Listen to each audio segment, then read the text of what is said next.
Wonderful. Well, it's a pleasure to be speaking with you about this interesting topic of the idea of Abrahamic unity or Abrahamic religions. When the United States under President Trump brokered a normalization of relations between two Gulf states and Israel, this agreement was called the Abrahamic Accords, and it was indeed a momentous change. Back in the 1960s, when the Organization of Islamic Cooperation was formed, which is a kind of United Nations of Muslim-aligned states, one of its founding objectives was to support the struggle of the Palestinian people who it said were under foreign occupation. And they vowed to establish the Jerusalem al-Quds al-Sharif as the capital of the Palestinian state and safeguard its historic and Islamic character. So the United Islamic States of the world have vowed through this cooperation to claim the historic rights of the Palestinian people. And to recognize Israel is a very significant shift in that historical alliance of Arab nations and Muslim nations. And to call it the Abrahamic Accords was a really interesting title. This label Abrahamic, used in this context, is quite striking because it invokes the assumption of a common point of origin and underlying unity of the three religions, Judaism, Christianity, and Islam. What does this title, Abrahamic, in the Abrahamic Accords, what does it represent? Could this use of the name of Abraham, appealing to the idea of Abrahamic unity, could it point to a positive way forward to avoid and prevent conflict between religions? Or does it reflect, as Canadian academic Aaron Hughes said, merely a wistful hope of coexistence? Does it reflect a response to deep fears about the clash of civilizations? On the other hand, could it point to a setting aside of a Judeo-Christian historical identity and an embrace of Islam as a shared point of unity between the three faiths, making Islam something which is indigenous to the West and opening the way to Islamization? Let me explain how this could be. This was actually the position of Shamin al-Siddiqui, who wrote a letter many years ago to Daniel Pipes. And he said in this letter, Abraham, Moses, Jesus, and Muhammad were all prophets of Islam.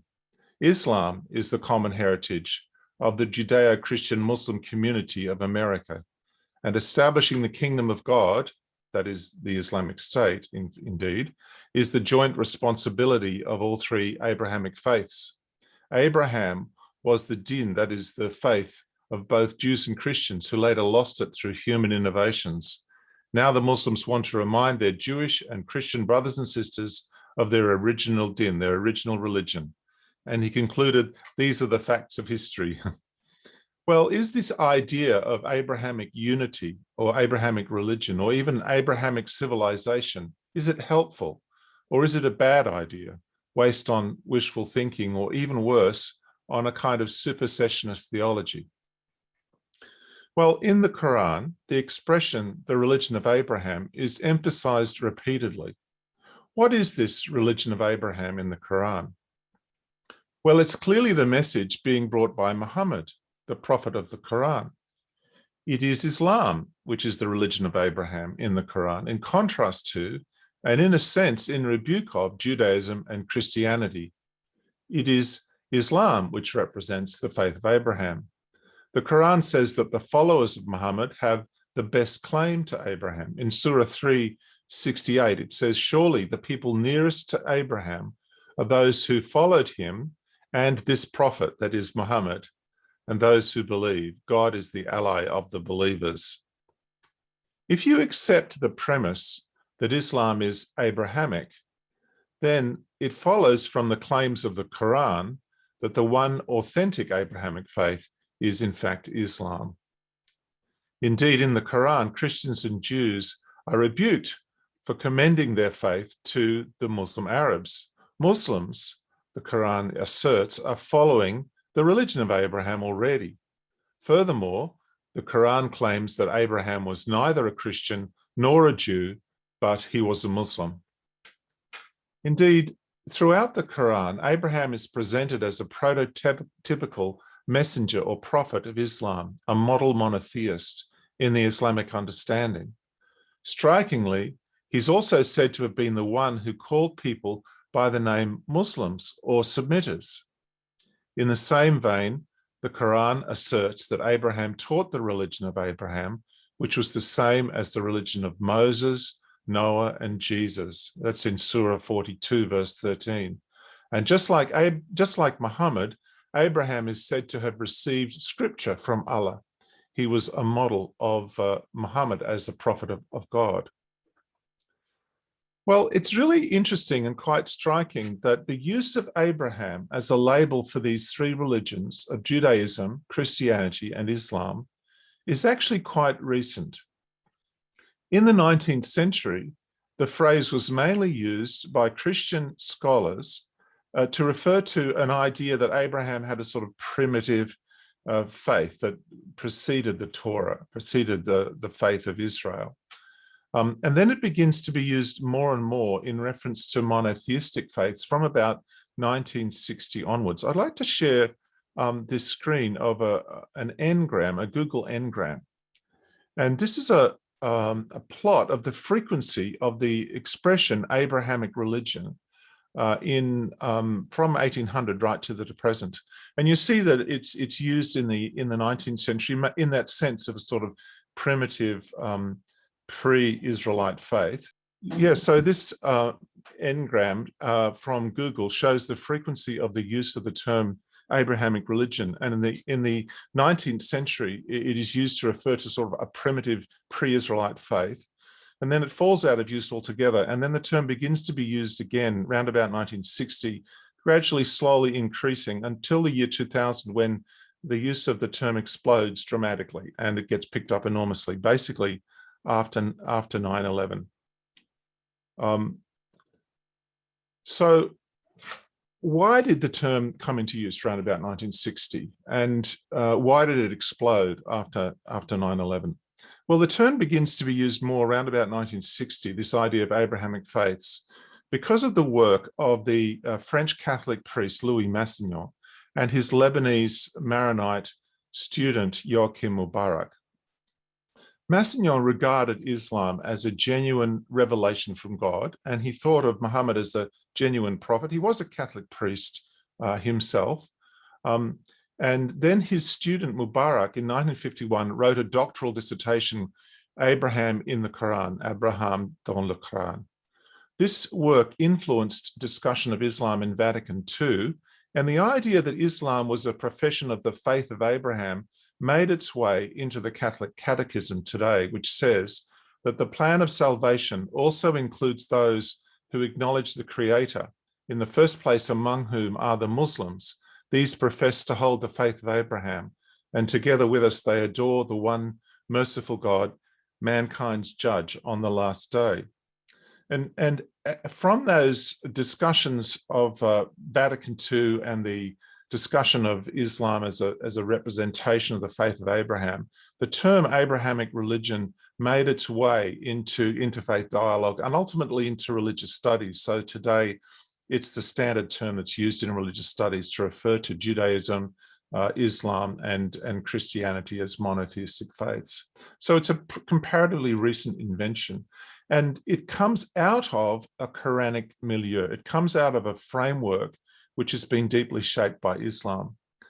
Massignon and Mubarak had this vision of a reconciliation and coexistence between the three faiths, grounded in an Abrahamic unity. And I think in the Middle East, in the context that Mubarak was writing in, that really is grounded in an Islamic polity, really, with Judaism and Christianity forming a kind of unity in an Islamic frame. And the problem with this idea that they championed is that it leads to an Islamic State. The idea of coexistence of the three faiths, framed by a Quranic idea of an Abrahamic religion, leads ultimately to the Sharia and ultimately to jihad. I think Lebanon is a lived political example of this glorious dream of utopian coexistence gone horribly wrong. And it's interesting to note the trajectory of Abraham in the Quran. Early on in the Quran, in what's called the Meccan period, Muhammad is issuing warnings about an imminent destructive act of God. And he cites the story of Abraham then. And Abraham is cited to the Meccans as a model of forbearance to strengthen the believers as they wait for the end to come. So he's a model of a monotheist amongst polytheists.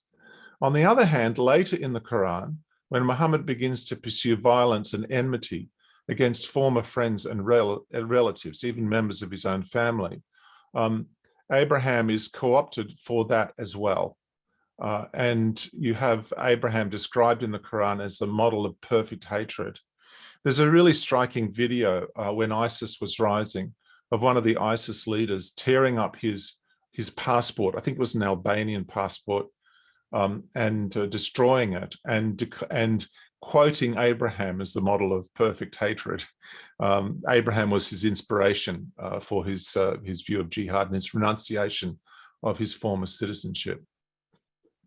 So there's a kind of a sting in the end of the tale if you follow the Abraham of the Quran through to his logical conclusion. What about the enthusiastic uptake of the idea of Abrahamic religion over the past 20 years? Well, I think it's a response to 9/11. It's a symptom of the West's struggle to respond to Islam and to find a way forward that allowed for peaceful coexistence. And the way that has been embraced is this hope for an Abrahamic unity or a kind of reconciliation and a peaceful coexistence between the faiths. It's a response to the clash of civilizations thesis. It's a response to the experience of jihad.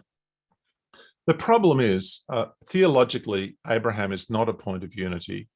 In Judaism, he's considered to be a Torah-observant Jew, in effect. In Christianity, he's the man who lived by faith. He's the kind of stick to beat over the heads of those who are Torah-observant. It's a challenge to the Torah. In Islam, he's the prototypical Muslim, a follower of Islam, a symbol of the rejection of Christianity and Judaism, and their loss of genuine Islamic faith, which was the religion of Abraham. And ultimately, he ends up having perfect hatred against rejectors of Islam. Abraham is not actually a figure of unity when you look at how he's understood in those three religions. As welcome as the Abraham Accords are, the name is a misnomer. It's understandable why the word Abraham was injected into that. But peace, I don't think, is to be found in a synthesis of the three monotheistic religions. I don't think the peace can be grounded on a shared theological understanding, but I think it can be based on basic human respect and shared common interests, based on political realities. Peaceful coexistence, I don't think, can ultimately be found by invoking some kind of spiritual unity through Abraham. That pathway leads to theological conflict, fragmentation, and not to cooperation. So Abraham is not actually a natural point of unity, and I wouldn't commend looking to the idea of Abraham as the kind of touchstone of peaceful coexistence. I'm going to stop there and hand it over for questions. All right, thank you so much. Hopefully there's no more difficulties. So the first one in from Judith Hershen is Abraham preceded the Torah. The covenant did not take place until Mount Sinai. Can you please comment? Yes, that's right. But Abraham is understood as someone who was obedient and faithful to God. And so I believe he's understood as there's a reference in Genesis to him being righteous. And he's understood to be a forerunner of Torah observance, a model of faithfulness to God. That's from the Jewish perspective. I'm not a rabbi, but that's my understanding of the Jewish stance on Abraham. Whereas in the Christian tradition, relying on Paul in Romans, he's seen as the man who lived by faith and not by law. So there's a very different understanding in Judaism and Christianity about Abraham. Wonderful, thank you. From Carrie, do you think that the Abrahamic religion will help solving the most complicated issues like the Palestinian-Israeli conflict? I know you just made that last point there, but do you think it might help in that case? I don't think it is a basis of peaceful coexistence. The problem is, from the Islamic side, to invoke the name of Abraham invokes a kind of symbol of supersessionism, that is, that Islam replaces or restores Judaism and Christianity to their original Islamic character. So I don't think it's helpful. It sends the wrong signal.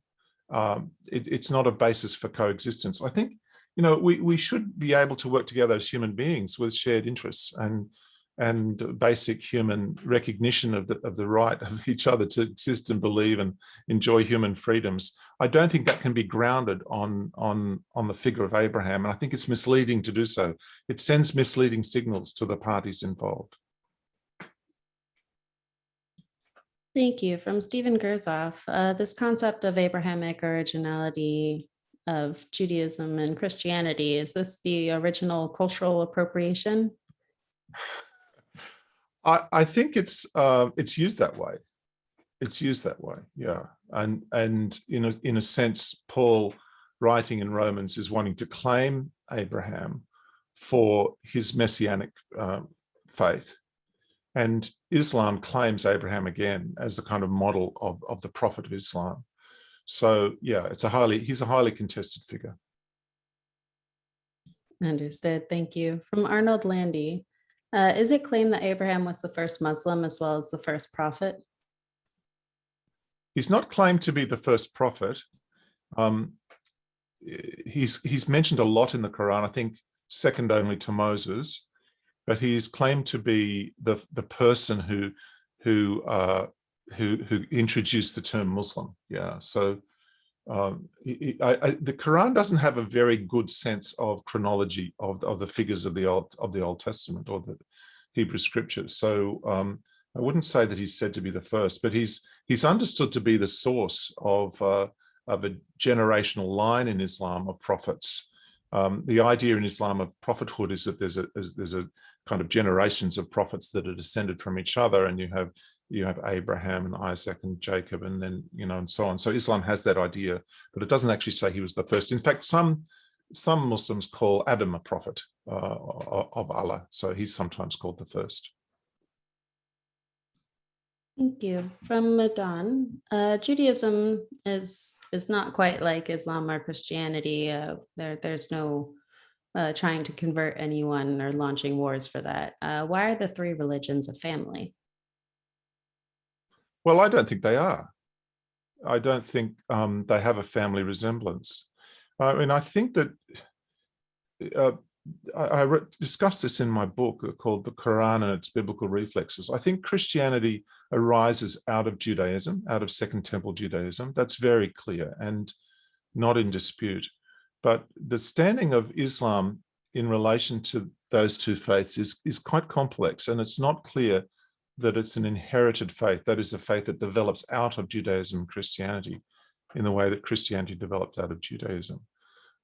So I'm not in favor of the family tree model. We have this sort of tree with one religion developing out of another. I think it's misleading, gives a wrong impression, and we fail to understand the differences between the faiths if we're too wedded to that way of viewing them.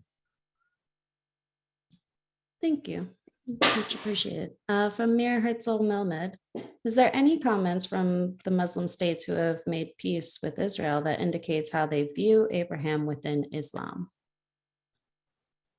I haven't studied their public statements about that, but they wouldn't be changing what the Quran says. You know, they're not going to come out and say Abraham was not a Muslim prophet. You know, that's just not going to happen. The term Abraham is invoked in these sorts of discussions, isn't it? I think one of the Gulf states is an Abrahamic house where they have a church, a synagogue, and a mosque all within the same complex. How they view that is another thing.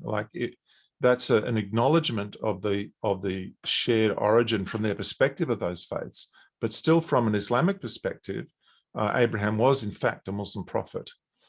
So it's an outreach by them to Judaism and Christianity, but the purpose of that outreach is, in a sense, to encompass Judaism and Christianity within an Islamic frame, and that's a kind of move that you'll see Muslims making again and again in the context of invoking the name of Abraham.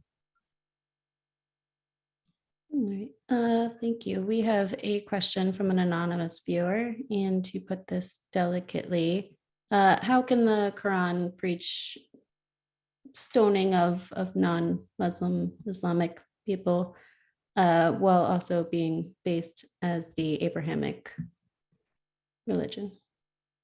Yeah, I'm not quite sure what the background of that is. The Quran doesn't promote stoning of non-Islamic people. It's the Quran's understanding of Judaism and Christianity, or Jews and Christians, is that figures like Jesus, John the Baptist, Moses, Aaron, Abraham, they were all prophets of Islam, and they taught Islam. But the Jews and the Christians have lost their way. They have corrupted their original religion and even distorted their texts, which are no longer reliable. And so there's a tolerance extended to Jews and Christians because they are understood to be derived in their religious identity derives from Islam. But it's a very limited tolerance. And really, they should convert to Islam. I think the Quran says that, a good Jew becomes a Muslim. And that's a view that's been expressed by a number of Muslim scholars down the ages, and same about Christianity as well. So from this perspective, if Solomon ever built a temple in Jerusalem, it was a mosque. And that is why, from the Islamic perspective, Jerusalem is an Islamic heritage. It historically belongs to Muslims because David and Solomon were Muslim prophets. And so, this is a kind of a supersessionism that in a way, Islam replaces Judaism and Christianity, but it does so by preceding them. So it was the original faith, and they lost their way. And now Islam has calls Jews and Christians to come back to their original faith. And so when, from an Orthodox Islamic perspective, Jews and Christians are called to the faith of Abraham in an Abrahamic dialogue, they're being called to Islam. They're being called to embrace their roots, their true roots, which is Islam. The problem with that whole theological frame is that it is, of course, a fundamental rejection of Judaism and Christianity. It treats them as corrupted distortions of Islam. I don't think it leads to peace. So the idea of a coexistence based on that thesis, that Christianity and Judaism are Abrahamic religions in the Quranic sense, actually leads ultimately to sidelining of Judaism and Christianity, the dominance of Islam, and ultimately leads to jihad, because in Islam, if you reject the message of Muhammad, you put yourself in the position of being an enemy, ultimately. And so it's not a very good foundation for mutual coexistence. There's a problem often in the last 20 years since 9/11. There's been a temptation to say, let's find a point of unity in religion. And I don't think that's really going to happen. I think the point of coexistence and peaceful mutual respect is not to be found in Abraham. It's to be found in more general human principles of mutual respect, acknowledgement of the value of human beings, and working together certainly working together, but not on some sort of fake religious basis that's actually a point of fundamental difference between the faiths. Thank you. From Jerry Weiner, how do Muslims justify Abraham as being Muslim historically, with Islam not being established until the 6th or 7th century? Well, they don't really justify it historically. Islam's not based on historical evidence. It's based on faith, the Quran, and the life of Muhammad. And where there's a conflict between the evidence of history and the contents of the Quran or the life of Muhammad, the Orthodox Muslim position is to say the Quran has it right, and it's the correct interpretation. And there's lots of problems in the Quran with history and ahistorical elements in the Quran. There's evidence the Quran describes Mary, the mother of Jesus, as being the same person as Miriam, the sister of Moses. The the whole chronology of the Bible is kind of misunderstood in the Quran. It's a matter of faith taking precedence over evidence. And you could argue that there's a problem with Islam's whole epistemology, like how do we know what is the truth? But in general, if the Quran says it's true, it must be true. So Muslims look at history through the grid of the vision of the Quran. I mean, not all Muslims, but this is the orthodox mainstream view. And actually, one of the effects of that, for example, is the Palestinian Authority has been hostile to archaeological work on the Temple Mount. It's destroyed a lot of materials. It's, a lot of graves have been dug up and destroyed. And the Palestinian Authority is not interested in actual historical evidence of who was in the land in the past. It's driven by a narrative that comes out of the Quran and out of Islamic religious sensibilities. Thank you. From Carrie Hillebrand, how do Muslim theologians reconcile their view of Jesus with a prophet and the Christian concept of God, of Son of God or Messiah? Yes, so the Islamic perspective is that Jesus was a prophet like Muhammad. And in fact, all the stories of the prophets in the Quran are really serve to validate and illustrate the validity of Muhammad, the prophet of the Quran. They serve as the backdrop or the context for presenting Islam in the Quran. And Jesus is appropriated as one of these Islamic prophets. The Quran rejects the term son of God. This is considered association or shirk, which is to say that anything is like God. So you cannot accept that Jesus would be divine. The Quran explicitly rejects that and repeatedly. It calls Jesus the Messiah, al-Masih, but there's no content to that term in the Quran. It's actually irrelevant what it means. It's just a label without any context. So there's no background. It's just a term without meaning. It's an example actually of what happens when the Quran takes biblical materials and repurposes them for something quite different. I mean, I would say even the Quranic understanding of a prophet is rather different from a biblical understanding as well. Let me give you a little analogy that might be helpful.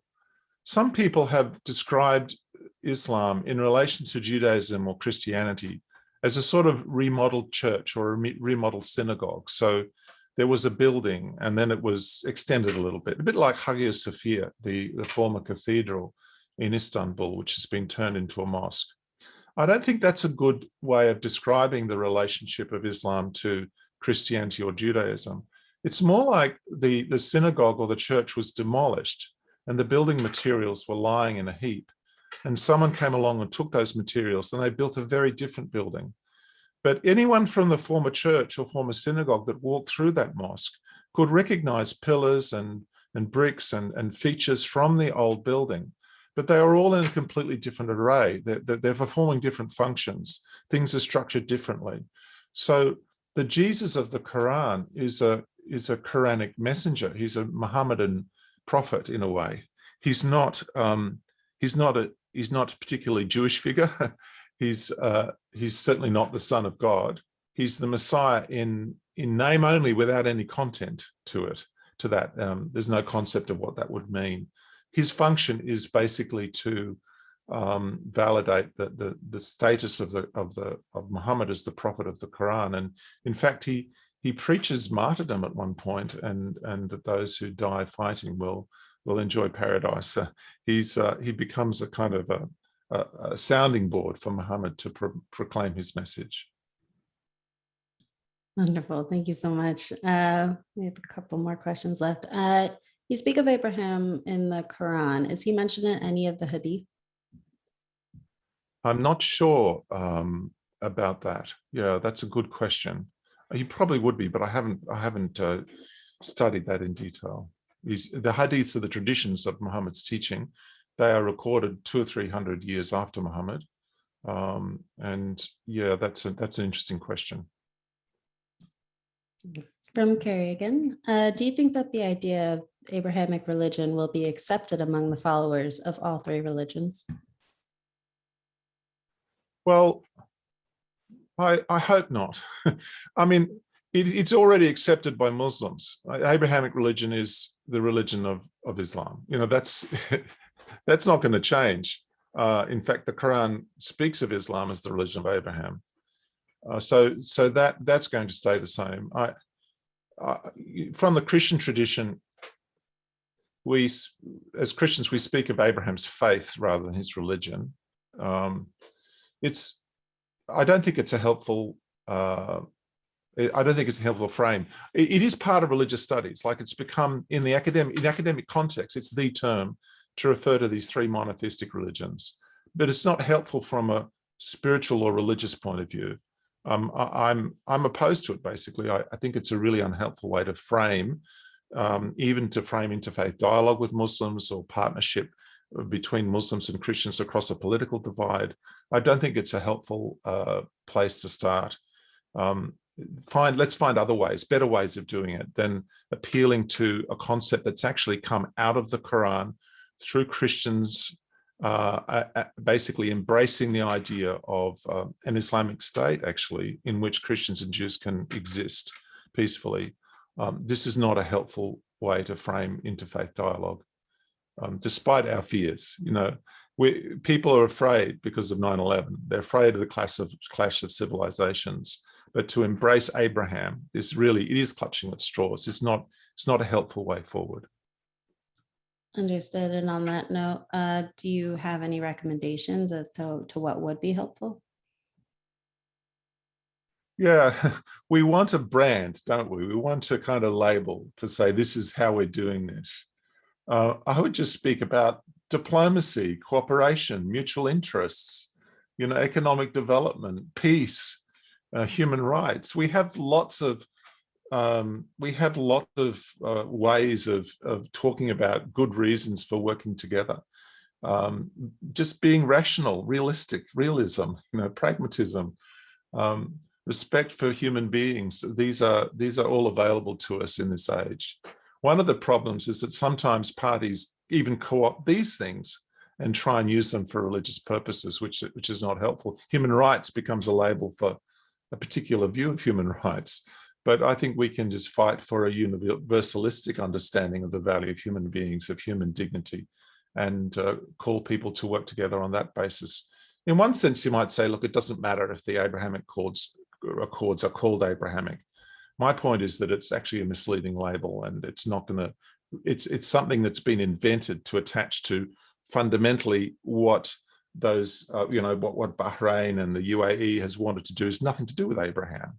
It's about how can we function as a reasonable country in the contemporary political scenario, and it's reasonable and rational to recognize Israel and work together with Israel, and not to be in an eternal war with Israel. So, in a sense, it doesn't really matter what the label is, but theologically, spiritually, the label, I think, is really confusing and unhelpful. Wonderful. Thank you so much. Before we go, can you just tell our viewers where we can find some more of your work? Thank you, Stacey. Yes, my writings are on markdurie.com, MARKDURIE, and everything I write gets posted there. So I commend that. There's also links to books and other opportunities to engage with my work there too. Wonderful. Thank you so much. We've come to the close of our webinar. Thank you again, Dr. Durie, for taking time to speak with us today. My pleasure. Great to be with you. Wonderful. For our viewers, please join us on Wednesday at 3 p.m. Eastern for an update from Ashley Perry.